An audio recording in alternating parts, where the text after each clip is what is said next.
Blades and I'm an illustrator from Bournemouth. I'm here to present to you my logo and branding design. These outcomes were for my own company but will hopefully enable you to see what I can offer yourselves. And if you're ready, I'll begin.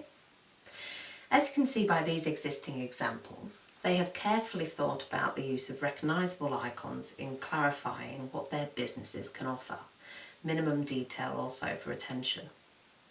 Strangely, the worldwide company Apple have no dealings with fruit but with technological innovation, so this would be an agreed meaning and is still recognisable as a representation of the company even when it takes on a different colour or texture.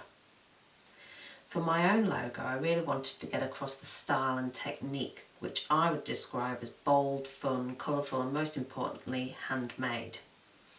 My original logo, here at the top, was designed when I was 13 years old, and since then I think it's safe to say that my style and work ethic and even target audience has changed somewhat. I thought of many ideas but narrowed it down to these three. The first idea are my initials, and these are written on every finished piece of work that I do, just like the great artists.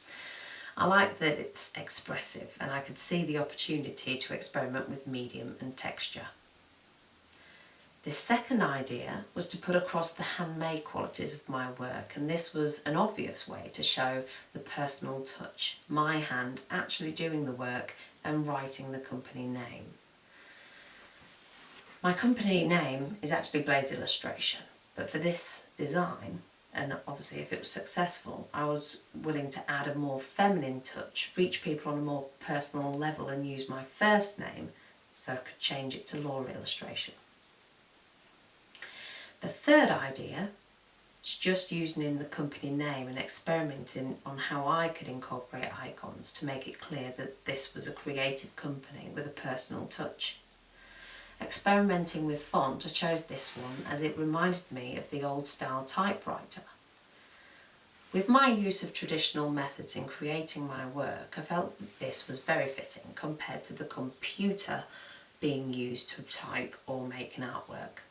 My chosen design, which I feel encompassed me as a designer, is here. As you can see, the icon of the pencil crayon incorporated into the typography allowed not only the connotation of something being hand-drawn using traditional methods, but also the colour and texture in it being applied in an expressive and fun way. With printing this stationery on a textured paper in a cool grey colour, adds to the professional, high quality and modern image that I wanted to get across.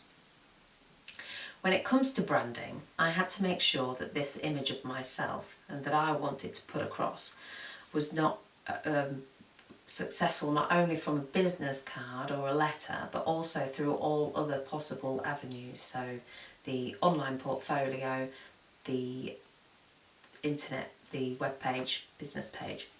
Reaching out to a professional market for clients or even agency representation, people looking for me through social media or art sharing internet sites should be met with this overall image to know that they have reached the right person. This continuing theme of layout, colour and textured background remain the same for uniformity, from the logo, the stationery, to the online portfolio and to the web page. I hope that you see that this has been a successful experimentation in my brand logo design, and I've really enjoyed it. I hope you've enjoyed listening to this presentation today, and if you want to give me feedback, then of course you can. Thank you for listening. Laura Blades.